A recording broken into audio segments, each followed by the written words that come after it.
This is Adam Bernard with AutoPerspectives, and it is time for a look at CES in our weekly news roundup. So that's going to be the focus of what's going on this week, and let's dive right into it. So here's a shot of CES, and yes, it is a zoo. I have not been to CES in 36 years. The last time I was there was in 1990 while I was still in business school. I was working on a field study with two classmates for Zenith, the TV company, on the emerging technology known as high-definition television. My project included trips to the National Association of Broadcasters and Zenith R&D labs in Illinois, among other locales. I never actually attended CES during my time at General Motors. By the time CES rose to prominence as having automotive content, I was told I could send one person, so I would send whoever on my team was kind of more technology focused. I have been to the Frankfurt Motor Show, I have been to the Shanghai Motor Show, and this is much, much, much bigger. And throw in some facts and figures here, 148,000 attendees. And you look at how many people go to an auto show, and that's just the attendees for this particular business-oriented event. You can't just walk in off the street either. You do have to register as media or exhibitor or influencer. And this number included about almost 7,000 media, which is what you might get at a typical auto show. There were 4,100 exhibitors, and that included about 1,200 startups. The exhibit space, 2.6 million net square feet, and that was spread over multiple halls and hotels. So you had the Venetian, you had the Fontainebleau with the Foundry, you had 4 halls in the Las Vegas Convention Center. I confess, I did not actually hit all the exhibits while I was there. 400 conference sessions and 1,300 speakers, and about 60% of the Fortune 500 companies were representative. And CES tells us that 55% of the attendees were senior level execs. So I had actually flown into Las Vegas on Saturday. I was doing some business with a group called the House of Journalists starting on Sunday, and then went Monday for Media Day, and then flew home on Thursday. So you'll see kind of a snapshot, and I pulled out some of the automotive and automotive adjacent items that I thought might be of interest to my viewers here. We'll start with Afeela. Afeela is the official brand of the Sony Honda Mobility joint venture. This was announced several years ago. Last year, we saw the near production version of the Afeela 1, which you can kind of see there in the background, the sedan. And what you're looking at here is what's officially known as the Afeela SUV prototype, which I assume will be called the Afeela 2, as cleverly named as the Afeela 1. I did get a chance to spend some quality time with the Afeela 1 at the show. It is a $90,000 premium sedan, so somewhere in the vein of a Tesla Model S or a Lucid Air. I have to say, and these kind of apply to the SUV here, it's not ugly. It's not cheap in terms of materials. It just doesn't seem to do anything particularly well. At that price, you compare it to a Lucid Air, and you get 130 more miles, you get 25% more power, and twice as fast charge time. So yeah, you have access to the Sony gaming and entertainment library, but if you're driving, that is kind of irrelevant. If you are constantly carrying passengers in your vehicle, then you might see some more value there. The interior is nice, but it sort of lacks the finesse and craftsmanship that one expects at a $90,000 price point. It also, unfortunately, lacks any physical controls for audio and climate, which is something that we've seen a number of automakers go back to these days to get away from putting everything on the screen. You'll see the prominent external sensors, the 2 little corner units, and the large lidar unit in the middle there. Unfortunately, the Afeelas are not launching with any hands-free capability. So while you can get a Blue Cruise or Super Cruise equipped GM or Ford product, or a hands-free assist product from Stellantis without all the warts on the outside of the vehicle, that capability is not yet in the Afeela products. It also comes in any color you want, as long as you don't want any color, and that means black, white, and gray. And they're nice black, white, and gray, but that's kind of it. The SUV prototype that was shown here and debuted here is due in about 2 years. Unfortunately, unless we see some significant movement from Sony Honda Mobility, and they, by the way, have now sort of conceded this is going to be a niche product, not a volume product. I don't know if the Afeela 2 is going to be any more competitive than the Afeela 1, but we've got 2 years to see if they make a quick change on us. I mentioned Lucid. Lucid was at the show, and we got a chance to see the Lucid Gravity robotaxi. This is a result of the partnership announced last year. It leverages Uber's ecosystem and Neuro's automated driving. So you see the little Neuro badge on the front door there, and there's Uber graphics along the side of the vehicle. The targeted launch is at the end of this year. It'll be 20,000 robotaxis delivered over 3 years. So not a huge volume, but it is an additional income source for Lucid, which is great because they are slowly still ramping up production here to meet demand. Except for the additional sensors at the front and rear, and you can see the in the bottom right photo there, the rear-mounted sensors that are just underneath the rear spoiler. And then there's a Tiara-esque sensor array at the top. Other than that, it looks like any other garden variety Lucid Gravity. It doesn't quite have the bulges that we saw, for example, on the Afeela products. Some other announcements regarding the company. The Gravity will get NVIDIA's Alpamayo, which NVIDIA describes as their family of open source AI models and tools that will enable level 2++ autonomy. So that is basically point-to-point navigation, hands-free but eyes off. Or eyes on. So you still will need to pay attention, similar to Super Cruise or Blue Cruise, but in this case, you'll get point-to-point navigation. So not just highway driving, but city driving as well. Down the road, at the end of this year, we'll see the new midsize entry, which may or may not be called the Earth. It'll launch as an SUV. It's one of 3 vehicles off this new platform. That will get level 3 autonomy in 2028 and level 4 autonomy in 2029. And that will also leverage the NVIDIA partnership. So after the initial vehicle shows up at the end of this year, it'll get into customers' hands in early 2027. About a year after that, there will be a variant of that initial vehicle. And then a year and a half after that, there will be a third vehicle, which Lucid tells us is more differentiated. So probably more unique sheet metal, but they tell us it will not be a sedan. This new smaller vehicle will be Lucid's Model 3 moment. We're already waiting for the Rivian R2 to launch this year, and so this new Lucid entry will fall into the same part of the market. We probably won't get a reveal on the new Lucid until close to production, so maybe summer or fall. I guess they want to make sure that they manage expectations in terms of not having a huge gap between when they show the product and when it actually gets into customers' hands. So stand by for more information there.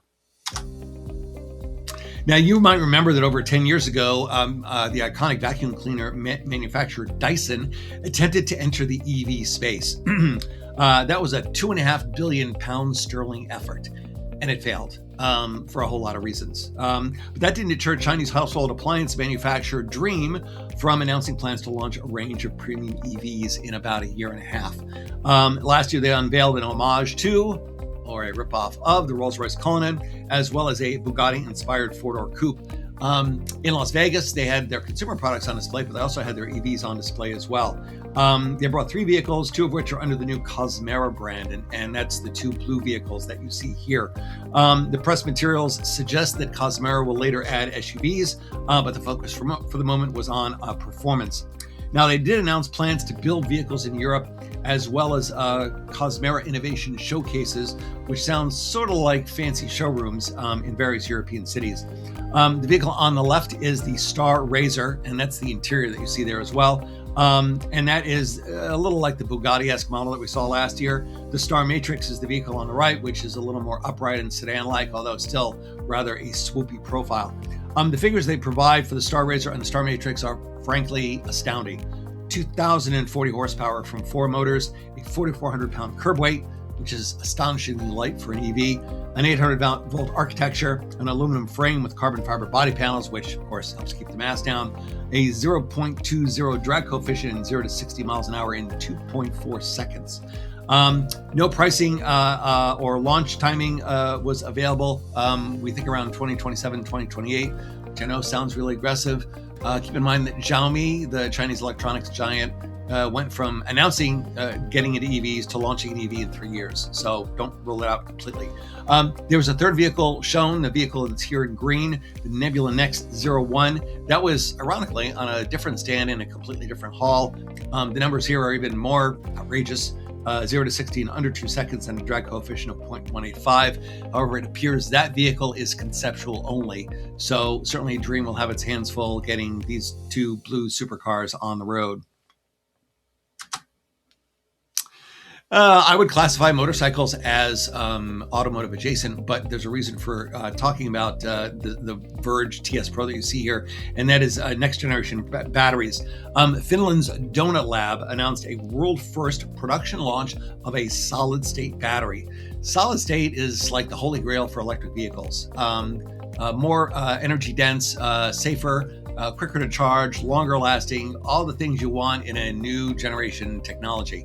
And a number of automakers have been working on it, and a number have been promising to bring it to market or demo it, but we're still not there yet. And we're probably at least a couple of years away from seeing an automobile with a solid state battery. Donut is a spinoff from Verge Motorcycles. This is the TS Pro electric superbike that starts at about $30,000, and it will be powered by this new solid state battery. The stats are impressive.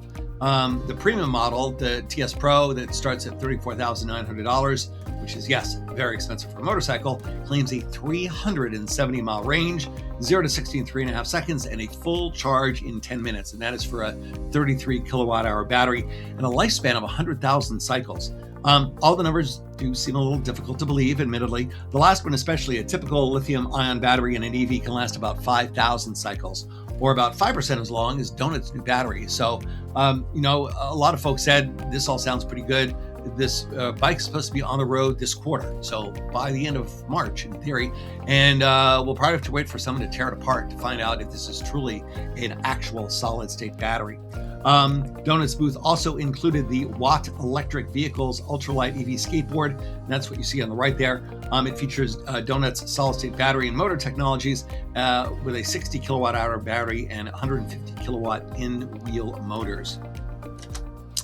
Now, next generation motors is the next thing I wanted to talk about, and those some of those were also shown by Donut. There were a few other displays as well. The vehicle you see here is the Longbow Speedster. This comes from a UK startup, and they are supposed to start producing these at the end of this year, both a Speedster and a Roadster. The vehicle that goes into production will feature a single motor on the rear axle, but because this is lightweight and because Donut's new in-wheel motors are lightweight, they showed a prototype that showed 4 150 kilowatt in-wheel motors at 17 inches, one on each wheel. The in-wheel motors, if you're not familiar with that technology, were used by the now defunct Lordstown Motors Endurance. They were also used by the equally defunct Lightyear Zero solar electric sedan. They are used in the new Renault 5 Turbo 3E and are expected to be used in the upcoming Alpine 110 and Alpine 310 sports cars. So these are intended to be lightweight, versatile, also very space efficient. Obviously we had a couple of defunct companies try to put them into production, but Renault is definitely a high volume automaker that's probably done all the appropriate testing. So we'll see if Donut gets any other customers for this particular vehicle. We also heard about next generation lidar. Lidar is basically laser radar, and it's cool because it has lasers involved. And this chart here is a really good way to understand lidar, radar, and cameras. There's a lot of debate in the automated driving space about the best way to do this.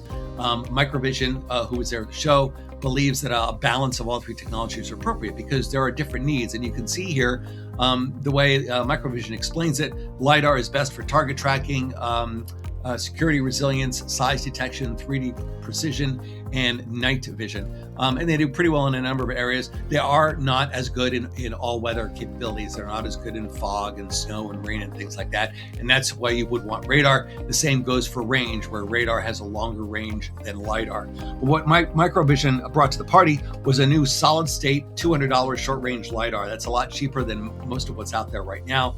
And they intend to start putting those in market in 2029. And it's scale independent. So whether they get a demand for, 2,000 units or 200,000 units, it'll still be $200. Right now, a radar unit is about $50. A camera is about $100. So it's still a bit of a premium priced item. Their long-term goal sometime next decade is to get the price below $100 to enable mass adoption to support automotive ADAS technology. But they admit they're not quite there yet. Now, the solid state technology versus plain old mechanical LiDAR allows a lower cost and a smaller unit. It adds an integrated system on a chip and something unique to the industry, an open software framework. So this makes it easier for an automaker to take this lidar unit and integrate it into their systems to work with all the other stuff that's on board. This follows the tri-lidar architecture that was introduced at IAA.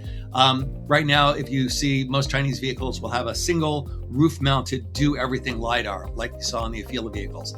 It's got to do everything. It's complicated. It's expensive. The way that Microvision has it laid out is you'd have two short-range lidars built into the bumper, and then a long-range lidar mounted behind the windshield, so you don't have a lump on top. And behind the windshield means it's also easier to keep clean. Microvision is also exploring opportunities in both industrial and security and defense applications, so it's always good to have a diversified portfolio. And again, this gets back to the notion that there's no perfect solution here. The notion of sensor fusion is that you use these various sensors, which have strengths and weaknesses, to get the best possible and safest picture for the driver.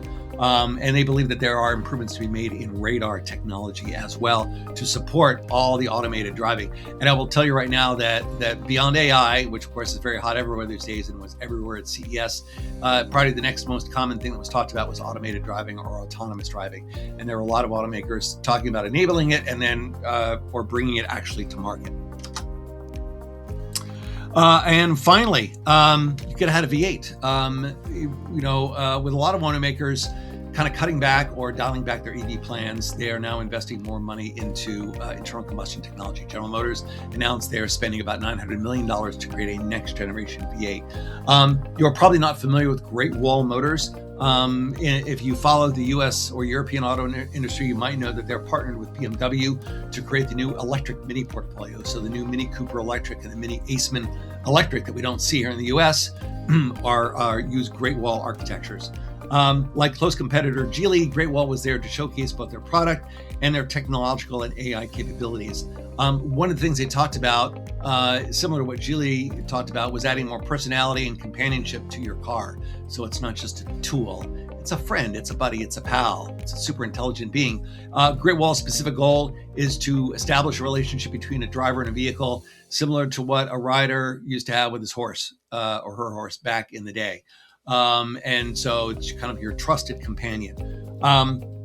Now, remember, we originally have heard and read that the reason the Chinese went headlong into EVs is because they felt they could not compete with legacy automakers in internal combustion. Well, it turns out that fear appears to have disappeared because Great Wall unveiled this 4-liter twin-turbo V8 at the Shanghai Motor Show, and they showed it off here as well. It features a hot feed configuration, hybrid capability, enhanced weighting capability, so it can be used in Great Wall's Tank brand of SUVs, dual injection, and Miller cycle technology. In other words, all the bells and whistles that you would expect if another automaker, like a Ford or a BMW or a Volkswagen, decided to add a new V8 into their portfolio. So, we all may be worried about the influx of Chinese EVs into the market and how competitive they are, but we also need to start worrying about how competitive the internal combustion Chinese products are as well. And that about wraps things up for CES and this week with AutoPerspectives. If you like what you see and hear, please subscribe and share. This week is the Detroit Auto Show. Unfortunately, I'm not expecting a lot of news specifically coming out of the show this week, but we'll be back with whatever gets announced and whatever else pops up around the industry.